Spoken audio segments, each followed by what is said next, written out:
बिस्मिल्लाहिर्रहमानिर्रहीम। अस्सलाम वालेकुम नाज़रीन, मैं हूं अहमद फ़वाद और आप देखते हैं मुझे मेरे यूट्यूब चैनल और फेसबुक पेज पर। नाज़रीन, आज के इस व्लॉग में आज़ाद कश्मीर के हवाले से एक अहम खबर है जो कि आपके साथ शेयर मैंने करनी है। सरदार अब्दुल क़य्यूम नियाज़ी जो कि वज़ीर-ए-आज़म आज़ाद कश्मीर हैं और सरदार तनवीर इलियास जो कि आज़ाद कश्मीर पीटीआई के सदर हैं, इन दोनों के दरमियान जो इख्तलाफात थे, जो मैं मुख्तलिफ अपने व्लॉग्स में कुछ अंदर की खबरें भी आपके साथ शेयर करता रहता हूँ, इनके जो इख्तलाफात हैं अब खुलकर सामने आ चुके हैं। हत्ता कि ये इख्तलाफात मीडिया में भी आ चुके हैं। आज हल्फ बर्दारी तकरीब हुई जो कौंसल के इंतखाबात थे 23 अगस्त को जो हुए थे। 4 नए इलेक्ट होने वाले जो मेंबरान थे उनकी हल्फ बर्दारी तकरीब थी और उनकी हल्फ बर्दारी तकरीब में ये दोनों यानी कि आज़ाद कश्मीर वज़ीर-ए-आज़म और पार्टी सदर सरदार तनवीर इलियास ये दोनों उस तकरीब में मौजूद थे। उस तकरीब में क्या हुआ नाज़रीन, वहाँ पर सारा मीडिया भी मौजूद था और कैसे उस तकरीब में खुलकर इख्तलाफात सामने आए, उस तकरीब की बहुत अहम तफसीलात हैं नाज़रीन, वो मैंने आपके साथ शेयर करनी है जिनसे ये वाज़ेह हो जाएगा कि आज़ाद कश्मीर में ये सरदार तनवीर इलियास और सरदार अब्दुल क़य्यूम नियाज़ी वाला जो फड्डा है ये इतनी आसानी से इतनी जल्दी ख़त्म जो है वो नहीं होने वाला, क्योंकि उस तकरीब में बहुत जो है वो हैरान कुन चीज़ें सामने आई और हैरान कुन चीज़ें हुई जो कि मैं आपके साथ शेयर जो है वो करूँगा। सबसे पहले तो आपको ये बताता चलूँ कि 4 जो न्यू मेंबरान इलेक्ट हुए थे उनसे हल्फ ले लिया गया है। अली अमीन गंडापुर साहब की जानिब से इन चारों से हल्फ जो है वो लिया गया। इन चारों मेंबरान में जो कि इलेक्ट हुए थे इनमें ख्वाजा तारिक सईद, सरदार अब्दुल रज़ाक, शुजा खुर्शीद और मोहम्मद यूनस, ये वो 4 नए लोग थे जो कि इलेक्ट हुए थे और इनकी आज हल्फ बर्दारी तकरीब हुई थी। 23 अगस्त को ये इलेक्शन हुआ था जिसके बाद ये चारों नाम जो हैं वो इलेक्ट होकर सामने आए थे। इनकी हल्फ बर्दारी तकरीब में नाज़रीन सरदार अब्दुल क़य्यूम नियाज़ी भी मौजूद थे और सरदार तनवीर इलियास ये भी मौजूद थे और अली अमीन गंडापुर साहब ने इनसे हल्फ जो है वो लिया। हाँ, यहाँ पर बैरिस्टर सुल्तान महमूद जो कि सदर हैं आज़ाद कश्मीर के, वो इस तकरीब में मौजूद नहीं थे, लेकिन इस तकरीब के दौरान वो कहाँ पर मसरूफ़ थे, उनकी मसरूफियात के हवाले से भी बहुत अहम तफसीलात हैं। वो कहाँ पर थे और उन्होंने किन से मुलाकातें की, वो भी मैं आज की इस व्लॉग में आपके साथ शेयर करूँगा। सबसे पहले तो इस तकरीब के हवाले से मैं आपको बता दूँ तो सबसे पहले वहाँ पर जो मीडिया भी था या जो मैंने वहाँ पर देखा कि सरदार तनवीर इलियास और सरदार अब्दुल क़य्यूम नियाज़ी इनका फड्डा आपस में इस कदर जो है वो आगे जा चुका है कि एक तो ये ज़ाहिर हो रहा है कि ये इतनी आसानी से हल नहीं होने वाला और दूसरा उस तकरीब में भी एक दूसरे से ये नज़रें चुराना जिसे वो कहते हैं, या अगर आपके दिलों में एक दूसरे के लिए नफ़रत हो तो आप जो है वो जिस तरीके से एक दूसरे को इग्नोर करते हैं, तो एक तो ये चीज़ उस तकरीब में नज़र आई और एक शख्स लेफ़्ट साइड पे बैठा हुआ था, एक शख्स जो है जो स्टेज बना हुआ था एक राइट पे बैठा हुआ था, दरमियान में अली अमीन गंडापुर साहब जो है वो बैठे हुए थे। लेकिन उस तकरीब में दोनों ने एक दूसरे की तरफ जो है वो देखा भी नहीं और जो मैंने वहाँ पर ऑब्ज़र्व किया उन चीज़ों को देखने के बाद, तो ये इन दोनों के एक तो इख्तलाफात थे और दूसरा नाज़रीन सबसे बड़ी बात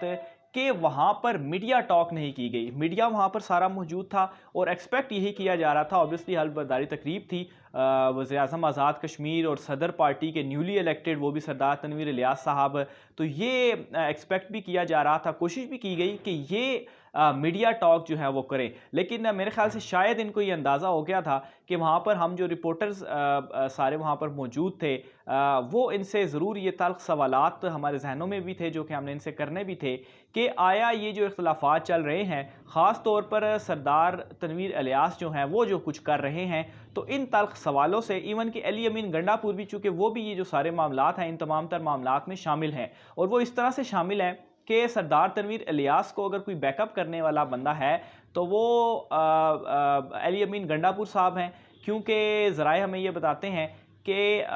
काफ़ी सारा उन्होंने पैसा जो है वो सरदार तनवीर इलियास का लगवाया और काफ़ी सारे उनसे वादे भी किए गए जो कि बाद में पूरे नहीं हुए, जिसकी वजह से ही सरदार तनवीर इलियास ये तमाम तर चीज़ें कर रहे हैं और ऑब्वियसली अली अमीन गंडापुर साहब उनको जो है वो उनका हाथ उनके ऊपर है। तो उनकी जानिब से भी जो प्रेस टॉक थी वो नहीं की गई, यानी कि तीनों की जानिब से प्रेस टॉक नहीं की गई और एक बात इससे वाज़ेह होती है और जो इसकी रीज़न सामने आती है, जो तासुर वहाँ से मिला कि इन तीनों के दरमियान जो इख्तलाफात हैं वो इस कदर बढ़ चुके हैं कि ये उन इख्तलाफात में उसको खोलना नहीं चाह रहे या मीडिया में बराह रास्त उसको लाना नहीं चाह रहे कि अगर ये मीडिया में आ जाते हैं तो ऑब्वियसली जो एक तो नई हुकूमत बनी है और फिर अगर वज़ीर-ए-आज़म इमरान खान साहब की तरफ ये सारी चीज़ें एक बराह रास्त अगर चली जाएं, एक तो अंदरूनी लेवल पर मामला चल रहे होते हैं और एक जो है वो मीडिया में बाकायदा तौर पर अभी भी मीडिया में मौजूद हैं, तमाम खबरें हम आपके साथ शेयर करते रहते हैं, लेकिन अपने मुँह से मीडिया में बोलना तो वो जो है वो बहुत ज़्यादा मुश्किल हो जाता है। क्योंकि हमने ये देखा कि जब वज़ीर-ए-आज़म की सिलेक्शन का भी मामला था तो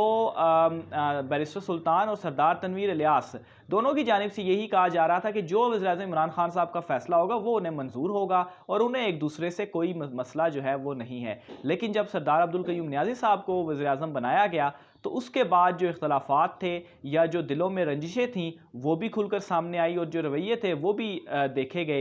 ऊपर से तो यही कहा गया कि इमरान खान साहब का फ़ैसला है उसको हम एक्सेप्ट करते हैं। हाँ, बैरिस्टर सुल्तान महमूद की हद तक अगर ये कहा जाए तो उन्होंने काफ़ी हद तक चीज़ों को एक्सेप्ट किया है और उसकी एक रीज़न ये भी है कि एक तो उन्हें सदर बना दिया गया और दूसरा अभी उनके जो बेटे हैं उन्हें पार्टी टिकट जारी भी कर दिया गया है और उनकी जगह पर LA3 से वो इलेक्शन भी लड़ रहे हैं। और ऑब्वियसली इलेक्शन लड़ने के बाद सोर्सेज ये हमें बता रहे हैं कि काबीना में आज़ाद कश्मीर की उन्हें कोई बड़ी वजारत दी जा सकती है। और ये भी कहा जा रहा है कि वजारत दाखिला जो कि सरदार अब्दुल क़य्यूम नियाज़ी ने फ़िलहाल अभी अपने पास रखी हुई है, शायद वो उन्हें दे दी जाए और यही वो वजारत दाखिला है कि जिसके पीछे सरदार तनवीर इलियास काफ़ी कोशिशें कर रहे हैं। और सोर्सेस के मुताबिक